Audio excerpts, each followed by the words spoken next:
Lucas capítulo 14, versículos 15 al 24.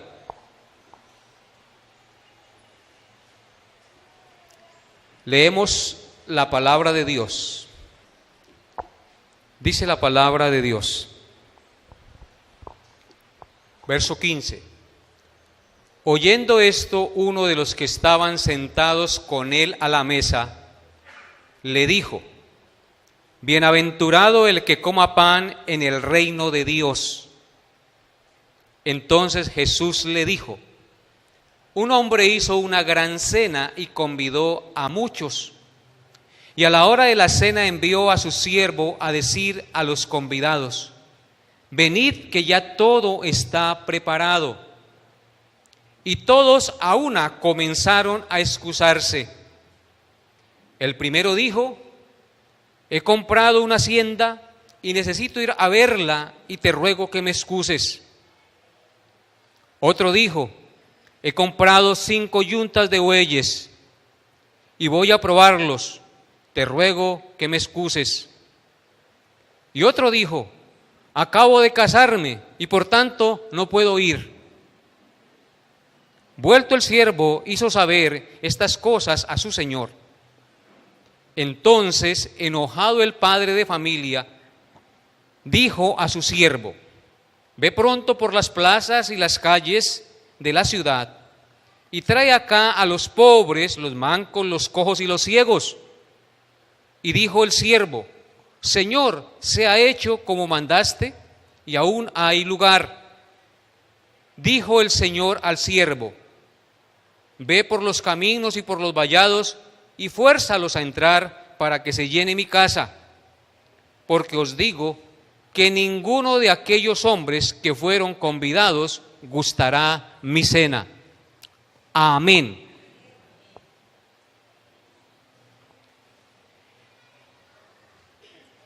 Al leer este pasaje, mis hermanos, somos confrontados con la realidad de nuestra disposición para Dios. Por eso, la predicación la he titulado Excusas, excusas, excusas. Verso 15. Oyendo esto, uno de los que estaban sentados con él a la mesa le dijo: Bienaventurado o feliz el que coma pan en el reino de Dios. Oyendo esto, dice el texto, uno que estaba sentado con Cristo a la mesa.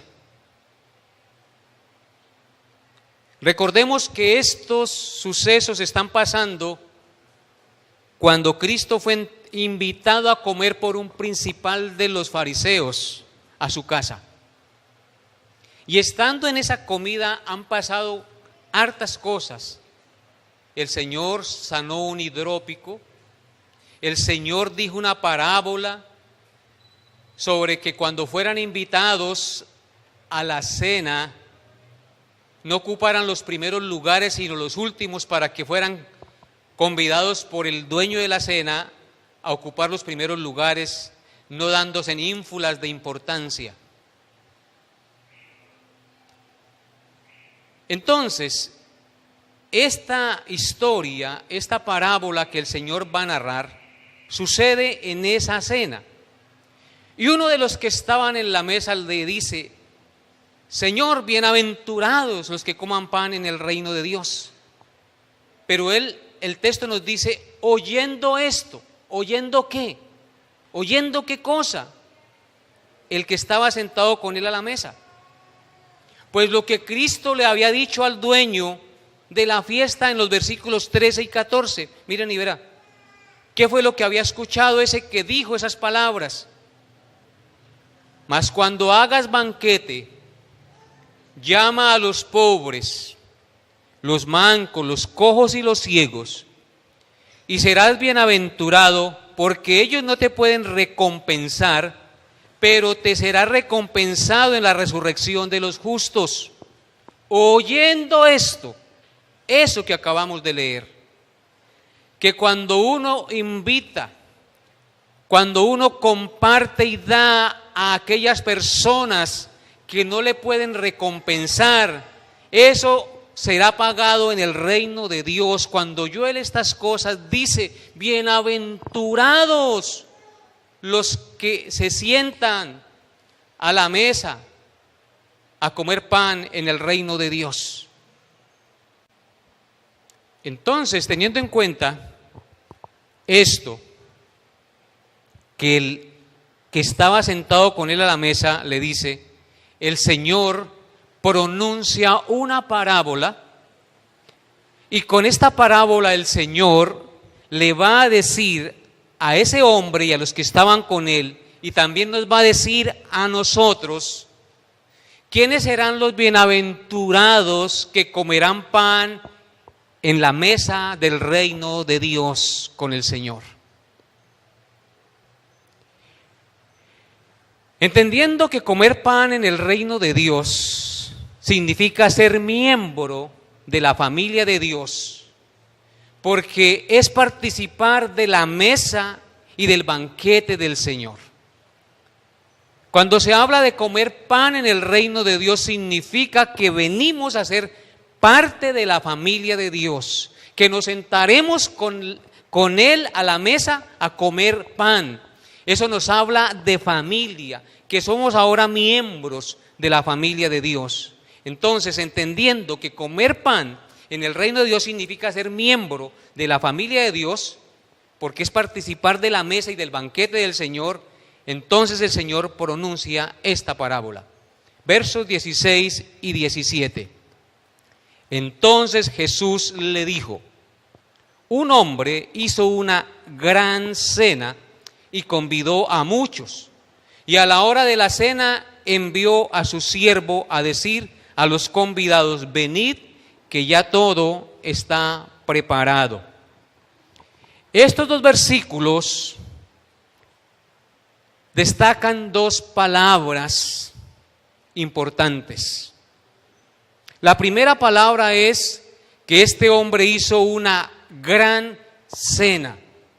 O sea que la palabra que se resalta ahí es que hizo una gran cena. Esta palabra gran cena lleva la idea de una fiesta, de una celebración grande, exquisita e importante. Una gran cena significa que es una gran cena exquisita y importante, lo que nos indica que no fue cualquier cena la que hizo este señor de la parábola. Y la segunda palabra que nos muestra el texto es la palabra muchos. Noten lo que dice: y dijo un hombre, hizo una gran cena y convidó a muchos. Esto nos indica que no invitó a todos los del pueblo, a todos los de la ciudad y de la región a esta cena grande, exquisita e importante.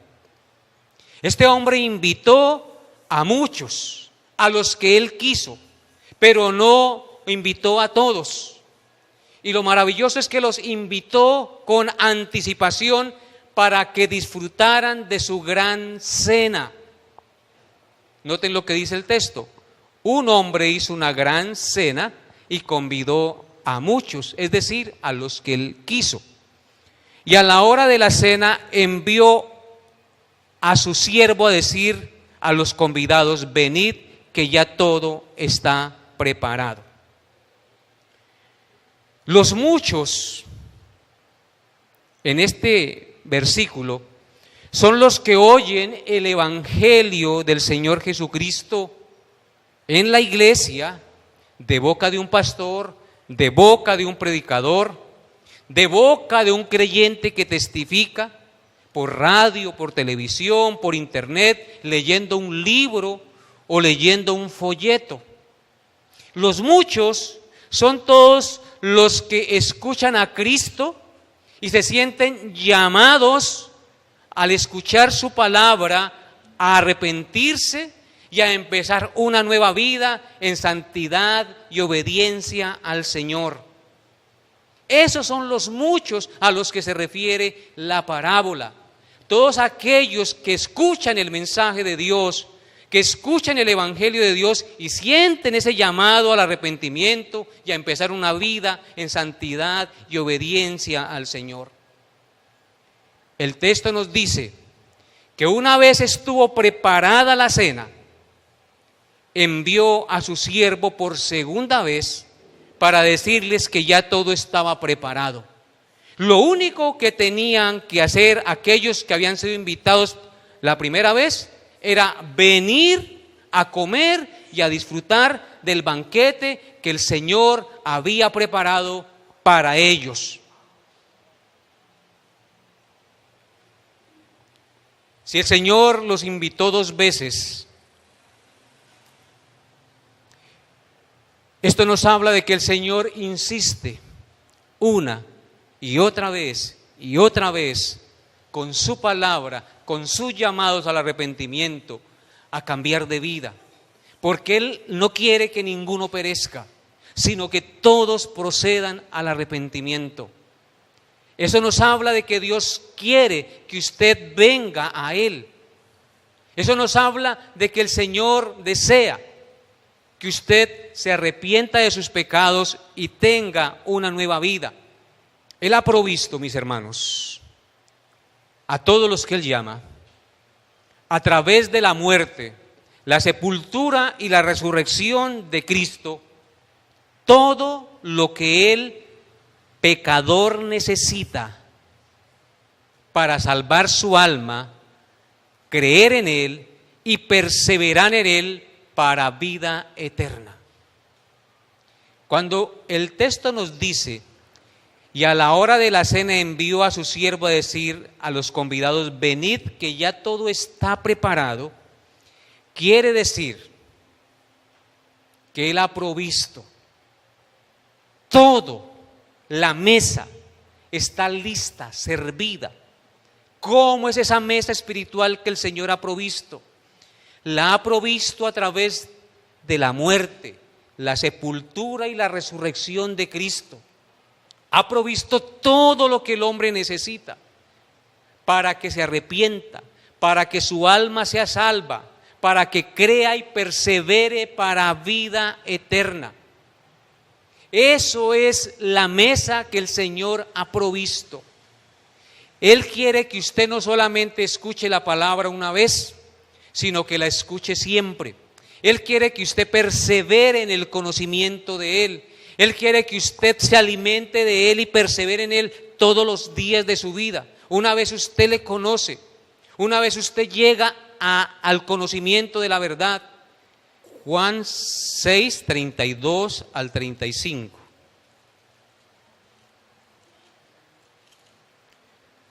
Dice así la palabra de Dios. Jesús les dijo, de cierto os digo, no os dio Moisés el pan del cielo, mas mi Padre os da el verdadero pan del cielo. Porque el pan de Dios es aquel que descendió del cielo y da vida al mundo. ¿Quién es el pan del cielo, hermanos? Jesucristo. ¿Y por qué es el pan del cielo? Porque Él descendió del cielo, murió en la cruz, fue muerto, fue resucitado para dar ¿qué? Vida al pecador. Por eso dice, porque el pan de Dios es aquel que descendió del cielo y da vida al mundo. Le dijeron, Señor, entonces si es así, danos siempre de ese pan. Jesús les dijo, yo soy el pan de vida. El que a mí viene nunca tendrá hambre y el que en mí cree no tendrá sed jamás.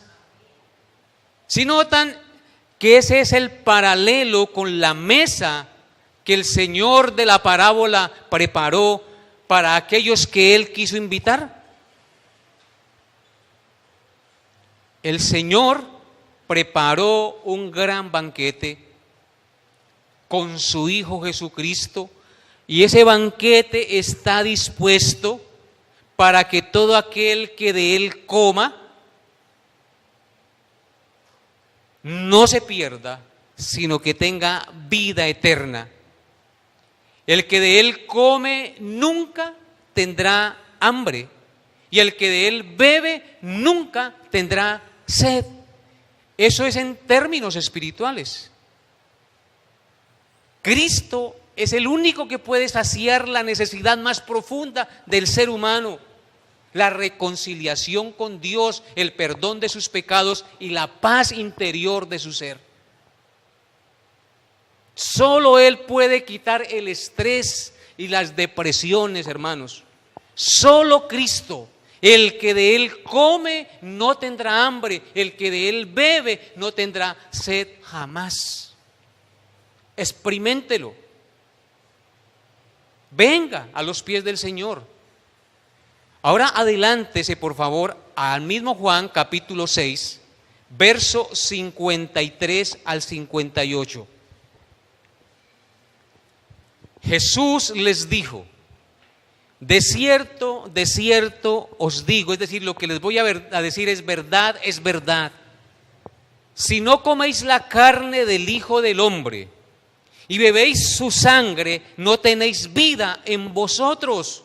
Aquí no está hablando de canibalismo, está hablando de creer profundamente lo que significó la muerte y la resurrección de Cristo en cuerpo y alma.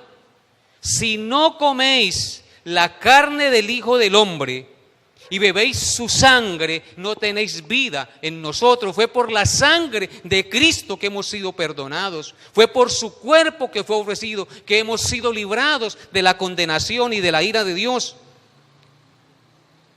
Verso 54.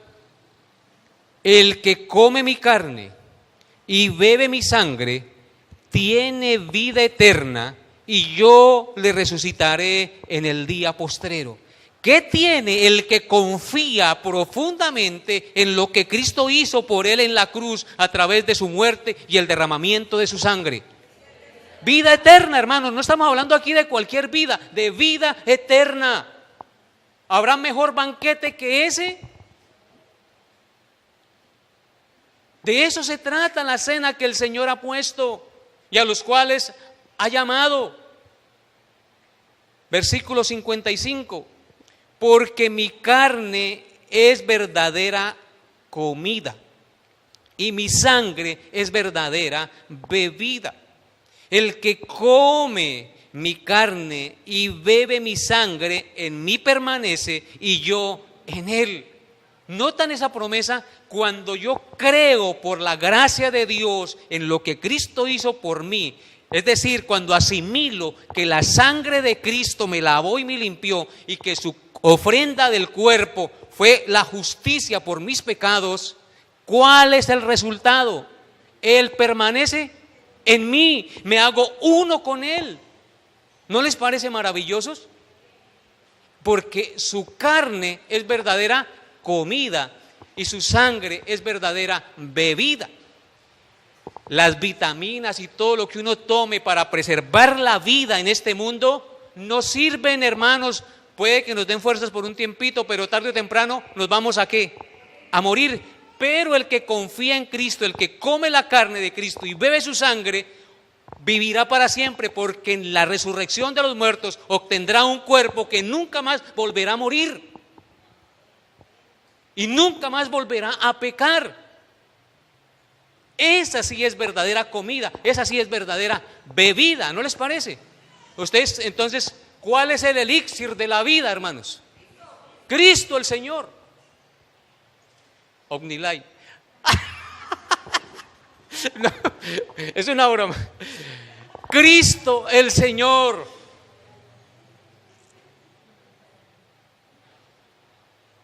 Hermanos, el que come mi carne y bebe mi sangre, en mí permanece y yo en él.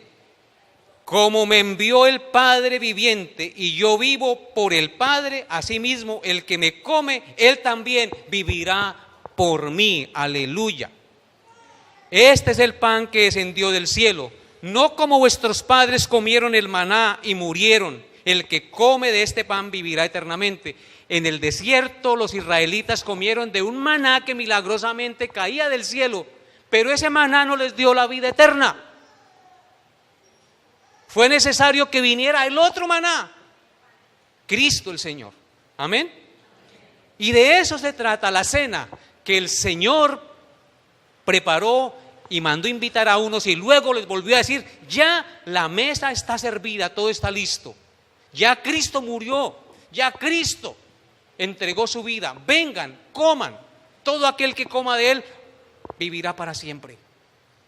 Bien, hermanos, seguimos adelante volviendo a Lucas, por favor. Versículos 18 al 20. Y todos a una comenzaron ¿a qué? A excusarse. ¿Quiénes son todos? Aquellos a los cuales el Señor había invitado. El primero dijo: he comprado una hacienda y necesito ir a verla. Te ruego que me excuses. Y otro dijo: he comprado 5 yuntas de bueyes y voy a probarlos. Te ruego que me excuses. Y otro dijo: acabo de casarme y por tanto no puedo ir. Interesante estos pasajes, ¿no? Estos versículos. En estos 3 versículos podemos ver las excusas que sacaron los invitados para rechazar la grande, exquisita e importante cena que preparó el Señor con esfuerzo y con sacrificio.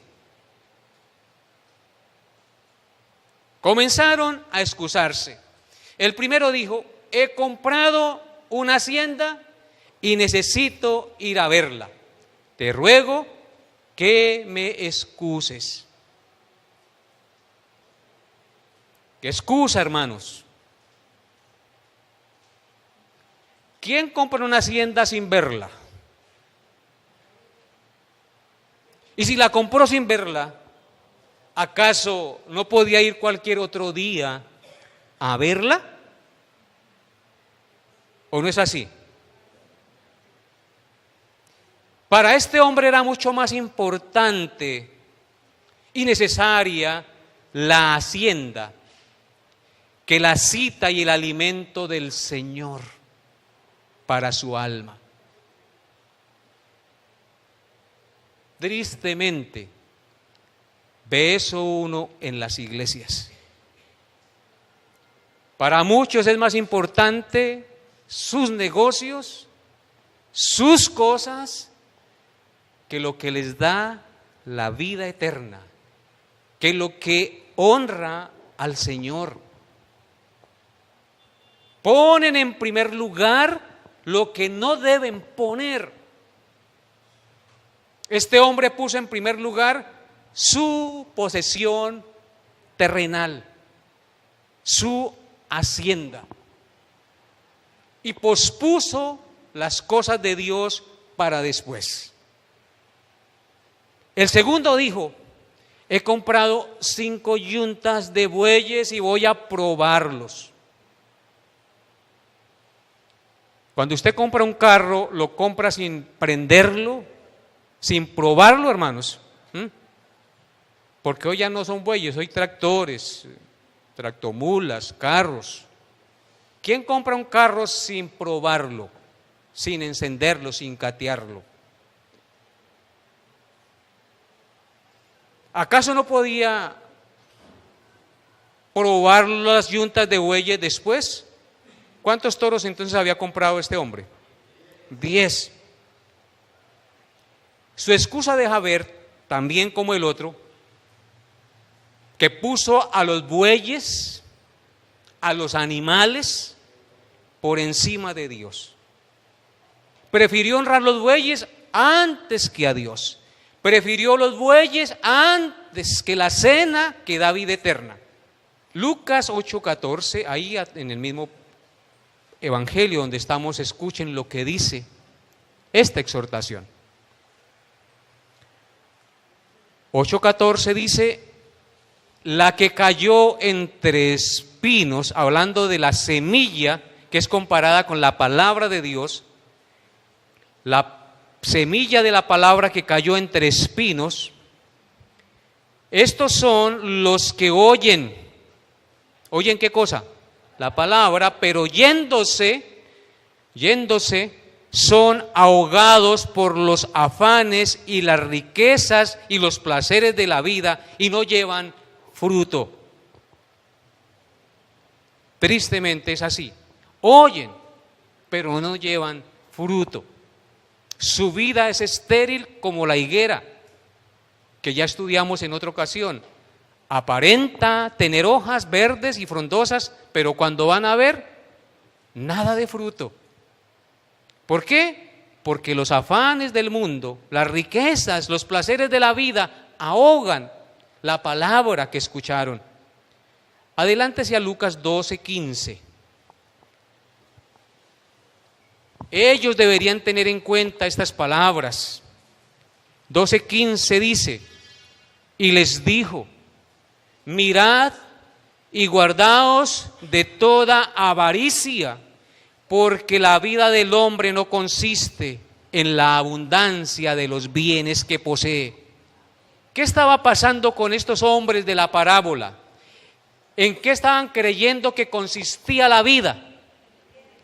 En la abundancia de los bienes que poseían. Y por eso ellos ponían en prioridad esas cosas.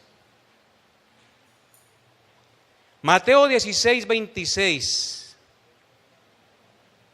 dice lo siguiente, no lo busquen, se lo voy a leer. Porque ¿qué aprovechará al hombre si ganare todo el mundo y perdiere su alma? ¿O qué recompensa dará el hombre por su alma? Como les decía el miércoles, ¿acaso yo le puedo decir a los billetes, gracias billetico por haber muerto por mí en la cruz, por haber derramado su sangre? Gracias finca por haber dado tu vida por mí.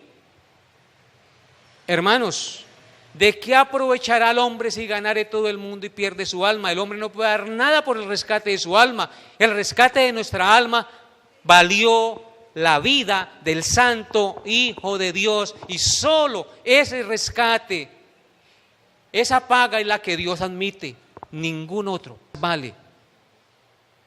Y el tercero, volviendo a Lucas, el tercero dijo: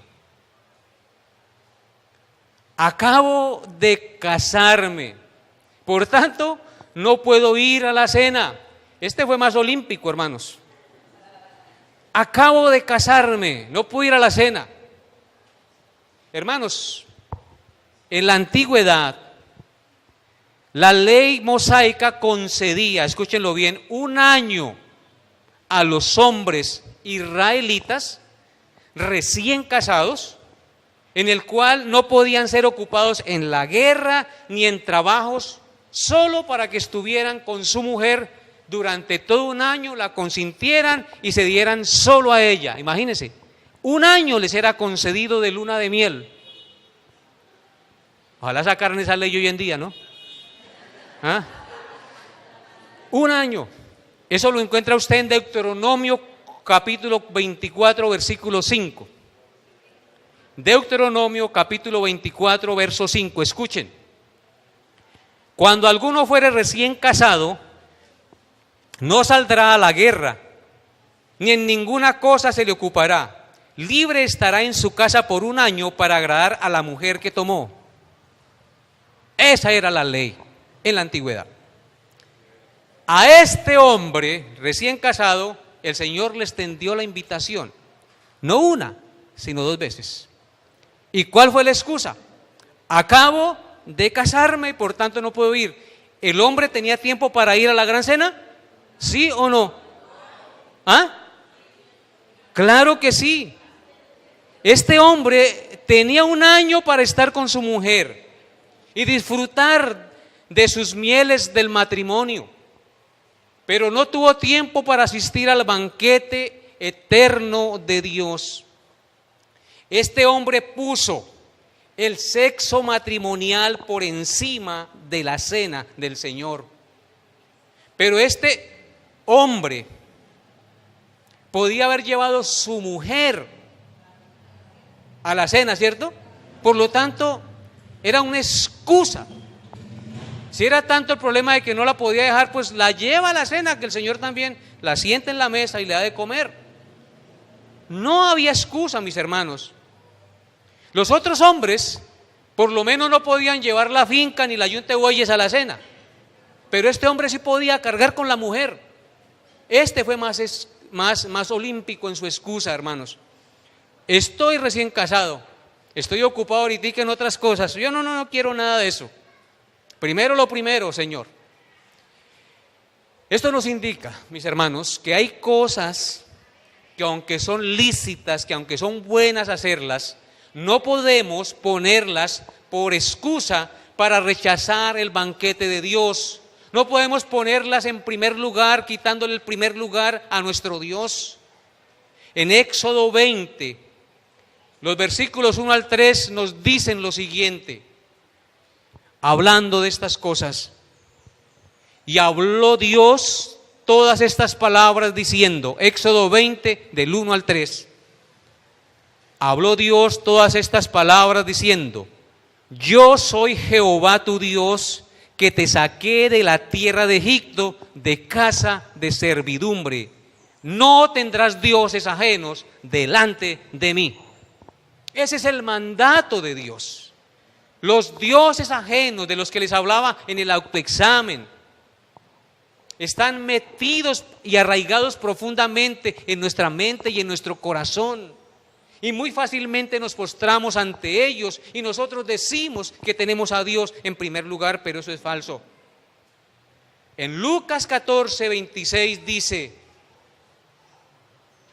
ahí donde estamos, unos versículos adelante, si alguno viene a mí, dice Cristo, y no aborrece, ese aborrece no quiere decir odiar, no pone en segundo lugar a su padre y madre, ¿y qué?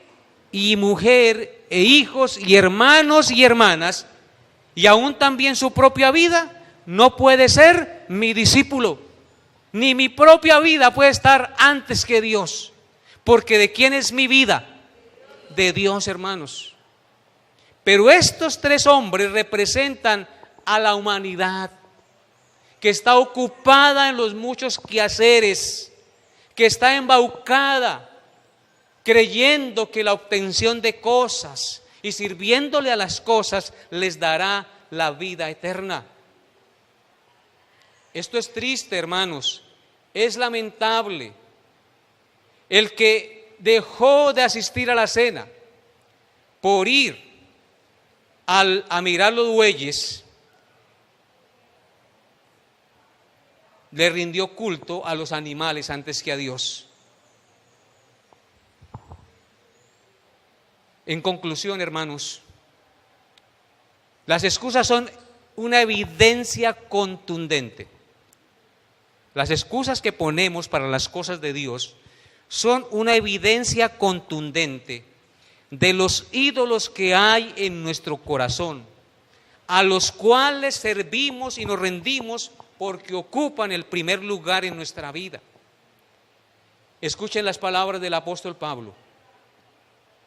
Pues habiendo conocido a Dios, no le glorificaron como a Dios ni le dieron gracias, sino que se envanecieron en sus razonamientos y su necio corazón fue entenebrecido.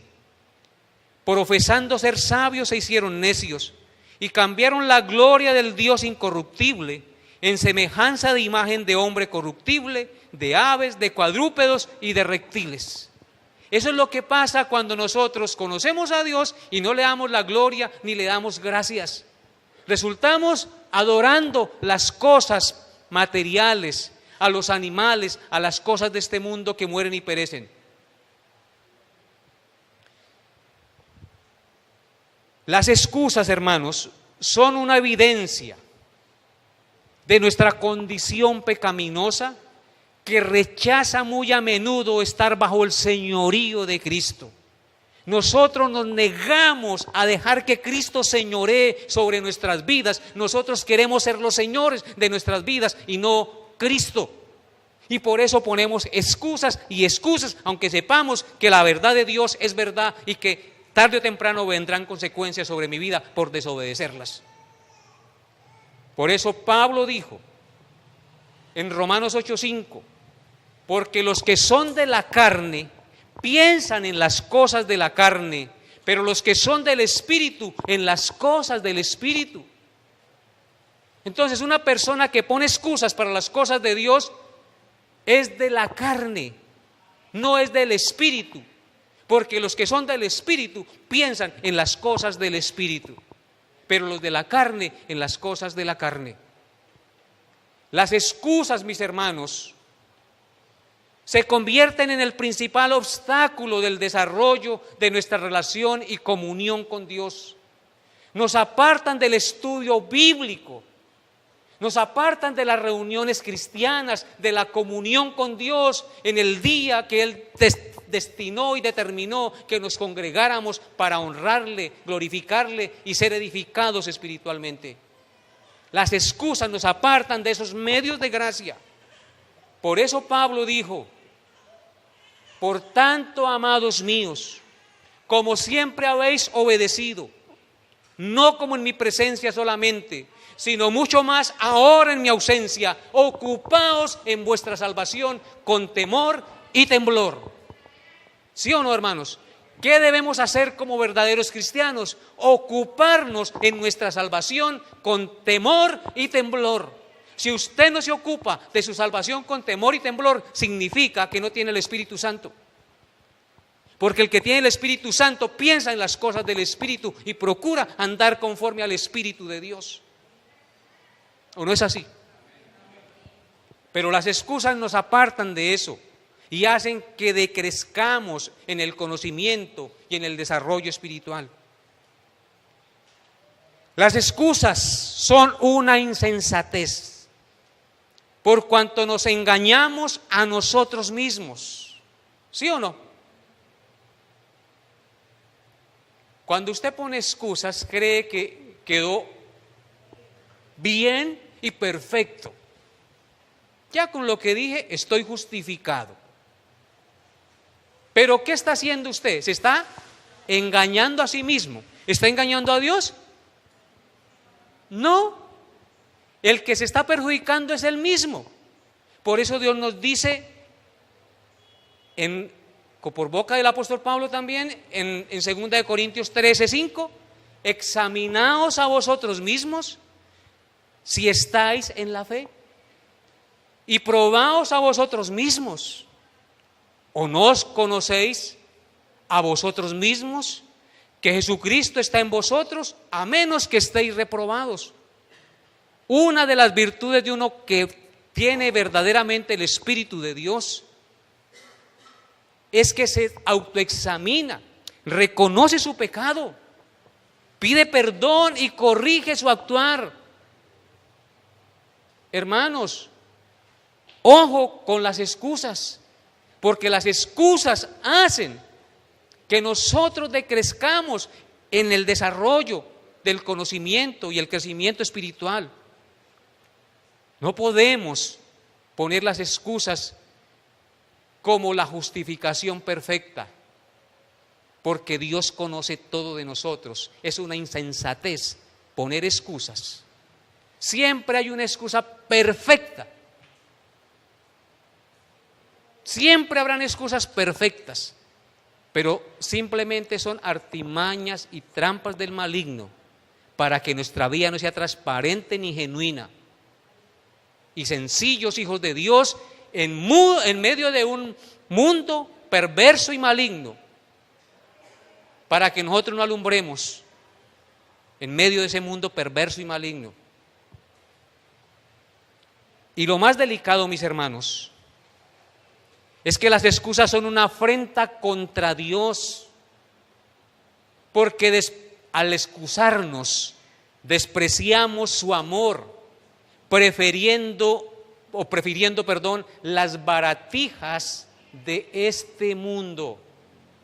Las excusas son una afrenta contra Dios porque despreciamos su amor, su bondad y su misericordia, cambiándola por las baratijas de este mundo. Verso 21 al 24.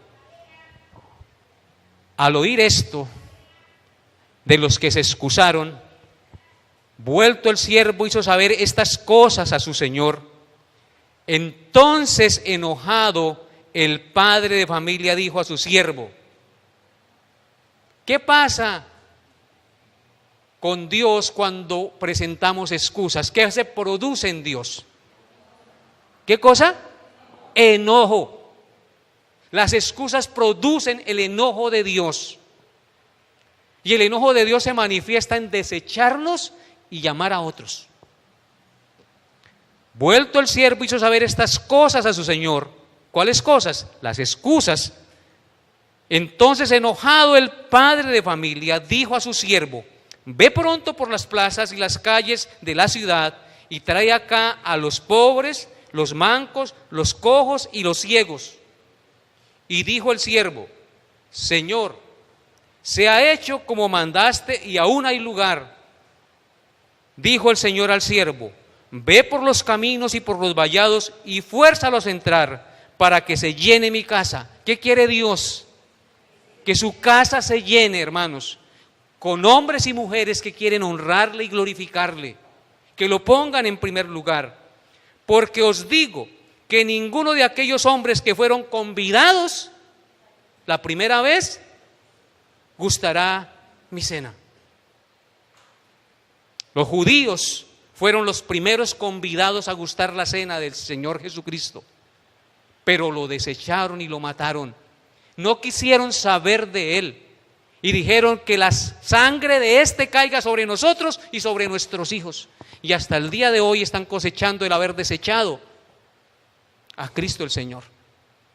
Por eso el Señor los desechó a ellos y fue a los gentiles. El rechazo que los judíos evidenciaron hacia Cristo hizo que Dios extendiera su gracia y su misericordia hacia los pobres, hacia los mancos, hacia los cojos, hacia los ciegos, gentiles que somos nosotros. Porque para los judíos nosotros éramos perros, así dicen y llamaban ellos a los gentiles, perros. Éramos desvalidos y menospreciados. Pero como ellos despreciaron al Señor, su gracia se extendió a los demás pueblos de la tierra. Estábamos sin esperanza y sin Dios en el mundo para que participáramos del banquete de la salvación de Cristo.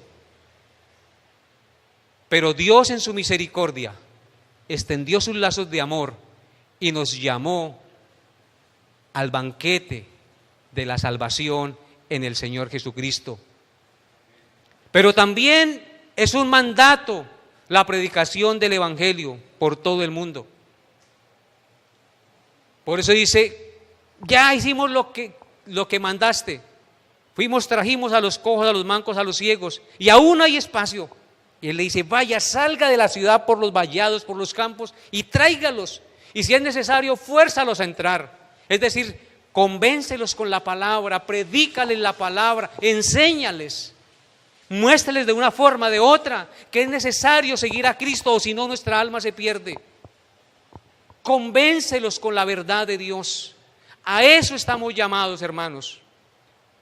Usted que ha venido a formar parte de la familia de Dios y que ha comido del banquete del Señor, tiene ese gran mandato de predicar a aquel que nos llamó de las tinieblas a su luz admirable, hermanos.